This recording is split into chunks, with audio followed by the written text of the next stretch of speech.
Manic reaction को हम discuss करेंगे।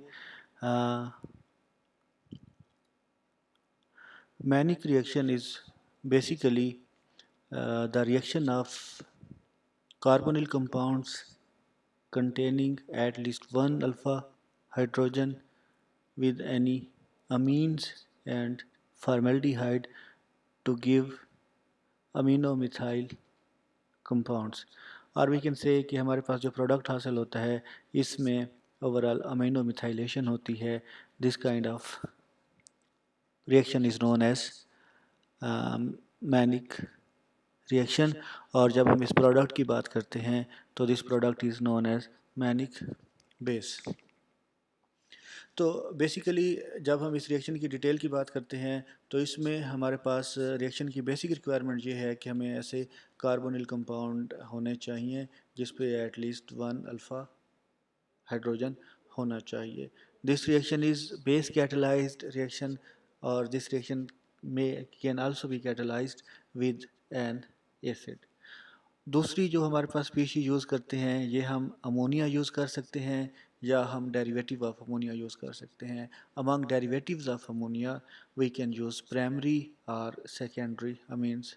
इन this case we can not use tertiary amines. और थर्ड जो हम रिएक्टिंग स्पीशीज यूज़ करते हैं, रिएक्टेंट यूज़ करते हैं, दैट इज़ फॉर्मेल्डिहाइड। तो ओवरऑल इन तमाम के रिज़ल्ट में हमारे पास क्लोरोमिथाइलेशन ऑफ प्रोडक्ट हासिल होती है। तो such kind of reaction is known as Mannich reaction और इस प्रोडक्ट को हम मैनिक बेस का नाम भी दे देते हैं। Basically again this reaction completes in 3 phases. First stage में कार्बोनिल कंपाउंड्स जिस पे अल्फा हाइड्रोजन एटम है, बेस पिकअप दिस हाइड्रोजन्स और उसके रिजल्ट में हमारे पास इनोलेट आयन प्रोड्यूस होता है। ये जस्ट लाइक सेम स्टेप है as that of aldol condensation reaction. यहाँ पे हम इस रिएक्टेंट को, इस रिएक्शंस को जो इनोलेट आयन प्रोड्यूस हुआ है इसको हम इस साइड पे लिख देते हैं।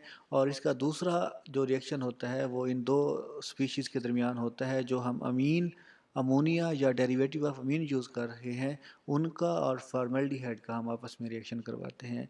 अमीन्स फॉर्मेल्डिहाइड के साथ रिएक्शन करके negatively lone pair of nitrogen इस कार्बोनिल कार्बन पे अटैक करेगा, carbon to oxygen double bond पे ब्रेक हो जाएगा, carbon to oxygen double bond break होगा और ये नेगेटिवली चार्ज ऑक्सीजन प्रोड्यूस होगा, ये प्रोटॉन पिक कर लेती है। तो हम इस तरीके की स्पीशी लिख सकते हैं।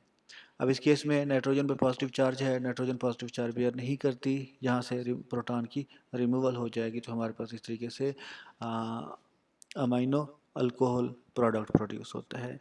हमने लास्ट टाइम भी डिस्कस किया था कि जब भी किसी एक कार्बन के साथ दो मोर इलेक्ट्रोनेगेटिव एटम अटैच हों तो वो उसको लेस स्टेबल अनस्टेबल बना देते हैं।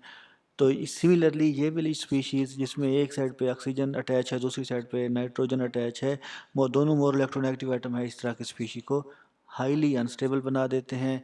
और उसके रिज़ल्ट में बेसिकली ये जो हाइड्रोक्सिल फंक्शनैलिटी है प्रोटॉन पिक करती है to make this hydroxyl functionality into good leaving group. इस केस में जो गुड लिविंग ग्रुप है वो वाटर लीव करता है, नाइट्रोजन इंटरनली अटैक करेगा और वाटर मॉलिक्यूल को एलिमिनेट कर देगा। तो हमारे पास इस तरीके से C double bond N positively charge nitrogen produce होता है। इस तरीके के प्रोडक्ट को हम इमीनियम आयन का नाम देते हैं। दूसरे स्टेप में हम सिंपल वे में ये कंक्लूड करते हैं, by the reaction of amine और derivative of ammonia with formaldehyde we get iminium ion. In the next step जो हमारे फर्स्ट स्टेप में इनोलेट आयन प्रोड्यूस हुआ था और सेकंड स्टेप में इमीनियम आयन प्रोड्यूस हुआ था, इनका आपस में रिएक्शन होता है। इस negatively charge carbon ion attacks on this carbon atom और carbon to nitrogen double bond को ब्रेक कर देती है। इनके दरमियान C C bond carbon carbon bond बन जाता है और इसमें basically amino methyl group add हो जाती है, addition of amino methyl group हो जाता है और इस तरीके के रिएक्शन को हम मैनिक रिएक्शन का नाम देते हैं। मैनिक रिएक्शन जो है वो ये जो हमने मैकेनिज़्म डिस्कस किया ये बेस कैटलाइज्ड मैकेनिज़्म था। इसी तरीके से मैनिक रिएक्शन जो है वो एसिड कैटलाइज्ड भी होगा। जब हम manic reaction acid catalysed media में डिस्कस करते हैं तो इसका मैकेनिज़्म थोड़ा सा बेस कैटलाइज्ड मैकेनिज़्म से डिफरेंट होता है।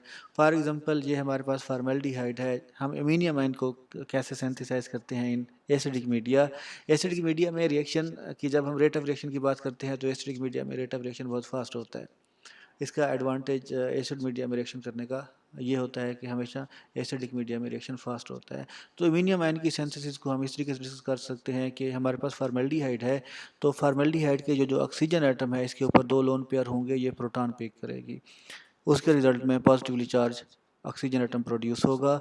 और हम इसका जब दूसरा रेजोनेटिंग स्ट्रक्चर लिखते हैं तो हमारे पास कार्बन पे पॉजिटिव चार्ज और इस तरीके का हम रेजोनेटिंग स्ट्रक्चर लिख सकते हैं।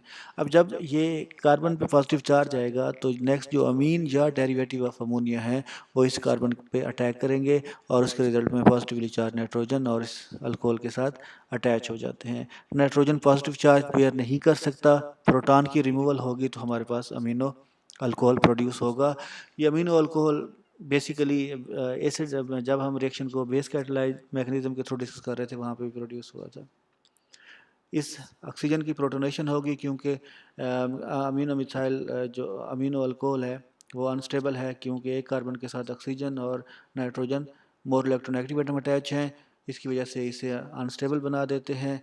अब ये ऑक्सीजन प्रोटॉन पिक करेगा, नाइट्रोजन का लोन पेयर इंटरनली अटैक करेगा, वाटर मॉलिक्यूल को एलिमिनेट करेगा, तो उसके रिजल्ट में हमारे पास इमीनियम आयन प्रोड्यूस हो जाता है। तो हम सिंपल वे में ये कहते हैं कि ये जो mechanism of iminium ion synthesis है एसिडिक मीडिया में और बेसिक मीडिया में डिफरेंट होगा। इसी तरीके से जो हमारे पास carbonyl compound containing alpha hydrogen है उसका जो इनोल आयन बनेगा तो उसको भी हम डिफरेंट वे से लिख सकते हैं कि ये नेगेटिवली चार्ज ऑक्सीजन पे लोन पेयर है, ये प्रोटॉन पिक करेगा, इस तरीके का हमारे पास पॉजिटिवली चार्ज ऑक्सीजन प्रोड्यूस होगा। फिर ये वाला बॉन्ड जो है वो इस कार्बन की फेवर में ब्रेक होगा और इस carbon to carbon double bond बना देगा और यहाँ पे हमारे पास बेसिकली OH आ जाता है, इसे हम इनोल का नाम देते हैं। अब नेक्स्ट स्टेप में इनोल और इस अमीनियम आयन का आपस में रिएक्शन होगा, उसको हम इस तरीके से लिख सकते हैं कि ये ऑक्सीजन का जो लोन पेयर है रिवर्ट बैक होगा, carbon to carbon double bond इस कार्बन की फेवर में जब ब्रेक होगा तो इस कार्बन पे नेगेटिव चार्ज आएगा, यही नेगेटिवली चार्ज कार्बन एटम इस कार्बन पे अटैक करेगा और carbon to nitrogen double bond को ब्रेक कर देगा, तो हम इस तरीके का प्रोडक्ट हासिल करते हैं। क्योंकि इस रिएक्शन में एसिड प्रोटॉन मौजूद है, सॉरी रिएक्शन जो है वो एसिडिक मीडिया में होता है, तो रिएक्शन में प्रोटॉन्स तो मौजूद होते हैं, एसिड मौजूद होता है, तो वो जो मैनिक बेस प्रोडक्ट बनता है उसको वो प्रोटोनेट कर देते हैं। तो सिंपल वे में हम ये कहते हैं जब भी रिएक्शन हमारे पास एसिडिक मीडिया में होगा तो उस केस में हमारे पास जो मैनिक बेस प्रोड्यूस होगा वो प्रोटोनेटेड मैनिक बेस होगा, फ्री मैनिक बेस इस केस में प्रोड्यूस नहीं होता।